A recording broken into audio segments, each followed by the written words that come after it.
আব্দুল্লাহ আল নোমান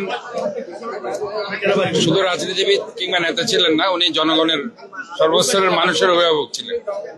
আমরা আজকে একজন অভিভাবক হারিয়েছি, চট্টলার মানুষ একজন অভিভাবক হারিয়েছে। আমরা চাই যে ওনার যে অসমাপ্ত কাজগুলো আছে, আমরা যারা ওনার হাত ধরে রাজনীতি শুরু করেছি, আমরা ওনার এই অসমাপ্ত কাজগুলোকে সমাপ্ত করতে চাই। আজকে চট্টলার সর্বস্তরের নেতা কর্মীদের মাঝে রক্তকরণ হচ্ছে, এই শূন্যতা পূরণ হবার নয়। আমরা মনে করি আজকে আমরা যারা জাতীয়তাবাদী শক্তির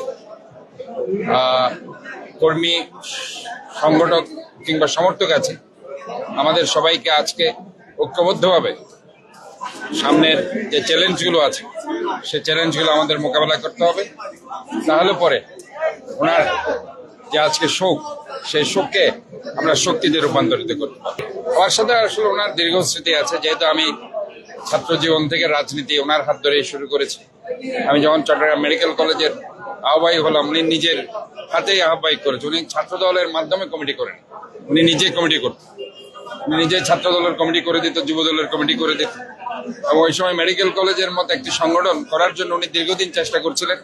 পরে আমি যখন মেডিকেল কলেজের দ্বিতীয় বর্ষের ছাত্র, উনি এখানে আমাদের মানসিকতে গোলাম আকবর খন্দকার থাকতেন, ওনার বাসায় উনি আমাকে ডেকে এনে, মেডিকেল কলেজের আরো কয়েকজন ছেলে ছিল, ওখানে কোনো ছাত্র দলের কোনো নেতা ছিল না ওই দিন, উনি নিজে আমাকে বললো তোমাকে আহ্বায়ক করছি আমি।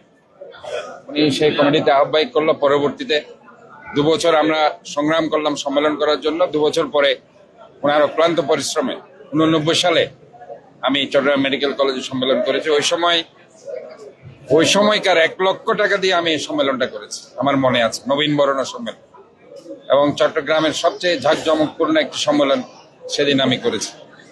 কাজে এই যে ওনার একটা রাজনীতিতে একটা সংগঠন উঠানোর জন্য ওনার যে শ্রম, এবং আমি দেখতাম যে ওই সময় আমরা মেডিকেল কলেজে তখন হাঁটি হাঁটি পা পা করে শুরু করেছি। আমি মেডিকেলের প্রতিষ্ঠাতা সভাপতি, তখন 10 জন 20 জন 30 জন নিয়ে আমি মিছিল করতাম। উনি আমাদের অগোচরে কোন একটা গাছের নিচে দাঁড়ায় থাকতো, মিছিলে কতজন হয়েছে।